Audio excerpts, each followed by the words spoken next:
সোনারপুর ব্লকের খেয়াদহ ২ নম্বর গ্রাম পঞ্চায়েতের ২ নম্বর বুথের সদস্যা শুক্তারা মণ্ডলের বুথে নতুন একটি ঢালাই রাস্তা তৈরি করার কাজ চলছে। এই প্রকল্পের তত্ত্বাবধানে রয়েছেন অনন্ত মণ্ডল, যিনি শ্রমিকদের সঙ্গে কথা বলে কাজের অগ্রগতির পর্যবেক্ষণ করলেন, পাশাপাশি নিজে দাঁড়িয়ে থেকে তদারকি করলেন অনন্ত মণ্ডল। এদিন আমাদের সাংবাদিকের প্রশ্নের উত্তরে অনন্ত মণ্ডল জানান, এই রাস্তা নির্মাণের ফলে এলাকার বাসিন্দারা খুশি। কি কি উপকার হবে বলে আপনি মনে করেন?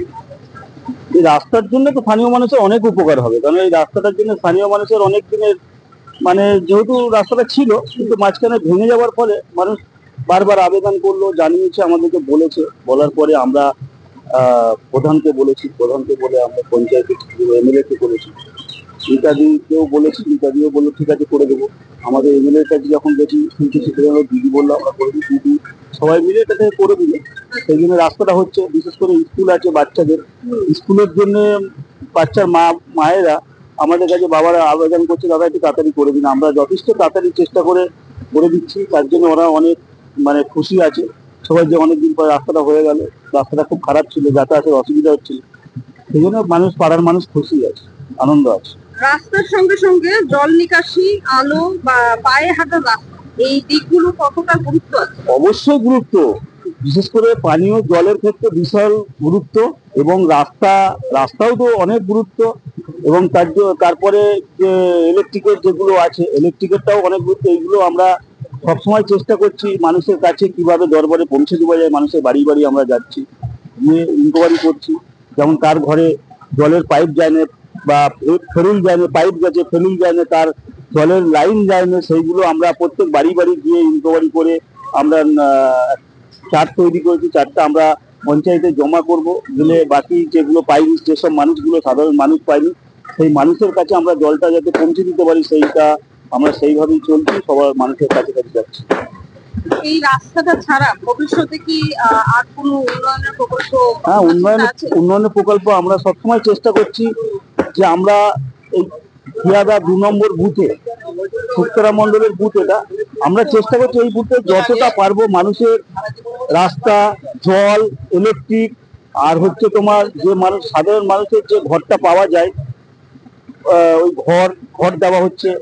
এই রাস্তাও অনেক করা হয়েছে আমাদের এই নাজিরাবাদের বুথে, ওই দিকটাতে কলেজ যে দিকটা আছে ওই দিকটাতে অনেক পিচ রাস্তা করা হয়েছে, এবং ৩৩০ ওই বুথ আমাদের পাটে পরে ৩৩০ একটা বড় রাস্তা করে দিয়েছে এমএলএ ফান্ড থেকে দিদি, আমাদের ফিরদৌসী বেগম, উনি একটা বড় রাস্তা আমাদেরকে দিয়েছিল, সেটাও আমরা করে দিয়েছি।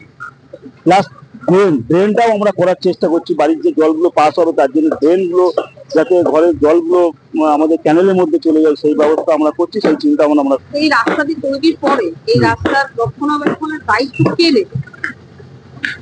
এই রাস্তা তৈরি করে অ্যাকচুয়ালি বলতে গেলে পাড়ার প্রতিবেশী যারা আছে, হিসাব মতো যারা পাড়ার প্রতিবেশী, এখানে সাধারণ মানুষ, পাড়ার বাসিন্দা যারা আছে বা যেসব মানুষ এখানে থাকে গ্রামবাসীরা, তাদেরকেই তো একটু রক্ষণাবেক্ষণ করতে হবে। তারপরে তো আমরা সদস্য বা কনভেনার, বুথ সভাপতি এরা আছে, এরা তো সবসময় লক্ষ্য রাখবে। তার সঙ্গে সঙ্গে পাড়ার বাসিন্দারা সবাই মিলে যদি একটু লক্ষ্য রাখে বা যাতে ভালো থাকে, সেই ব্যবস্থাটা ওনাদেরকে বারবার জানানো হচ্ছে, যাতে বড় লোড গাড়ি যাতে না ঢোকে এই রাস্তার উপরে, ঢালাইয়ের পরে যাতে লোড ভ্যান না ঢোকে, তাহলে রাস্তাটা অনেকদিন লম্বি দিতে হবে। পাশাপাশি আমরা কথা বলেছি প্রকল্পের দায়িত্বপ্রাপ্ত ইঞ্জিনিয়ার সুমন ভট্টাচার্যের সাথেও। উনি কি বললেন শুনব। রাস্তাটা কবে থেকে শুরু হয়েছে আর ঠিক কবে শেষ হবে? আপনি মোটামুটি ধরে রাখুন দিন 15 আগে শুরু হয়েছে, আর আরো দিন 2-3 লাগবে, দিন 2-3 বাদের 2-3 মধ্যে শেষ হবে। এই প্রকল্পটা কার কোন দপ্তরের থেকে করা হচ্ছে? এটা 15 ফিন্যান্স থেকে করা হচ্ছে।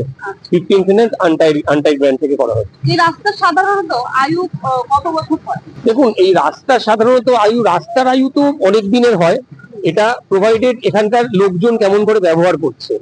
এবার ধরুন আপনার এখানের এই যা ক্যাপাসিটি এই রাস্তার, সেই ক্যাপাসিটিতে ধরুন আমার এখানটায় ধরুন আমি যদি একটা অদ্ভুত ভাবে একটা মোটর ভ্যান, একটা লোডের মোটর ভ্যান পাঠিয়ে দিই, করে দিই, তাহলে স্বাভাবিক সেখানে কানাকাঞ্চা গুলো ভাঙতে আরম্ভ করবে, সেই ক্ষেত্রে আরো তার লংজিভিটিটা কমতে আরম্ভ করে। বাট আপনি যদি ঠিকঠাক ভাবে ইউজ করেন, তাহলে যেভাবে যে রাস্তা হচ্ছে এখন, তাতে লংজিভিটিটা অনেক দিনে হওয়া উচিত। এই রাস্তার দৈর্ঘ্য আর প্রস্থটা কত আছে? এইটা লম্বাটা এক্সাক্ট লম্বাটা ধরুন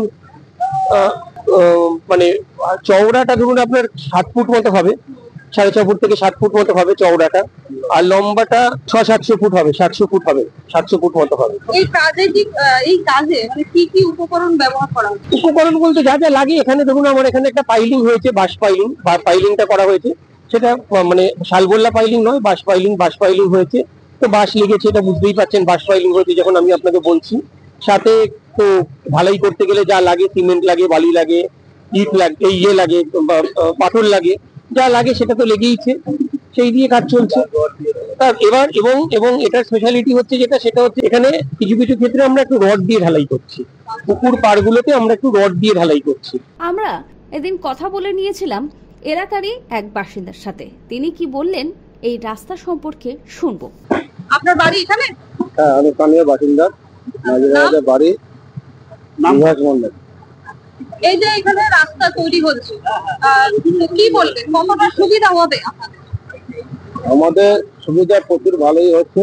আগে রাস্তাটা পুরো ভেঙে গেছিল, শুক্তারা মন্ডল আসছে, ওই রাস্তাটা মেরামত হচ্ছে।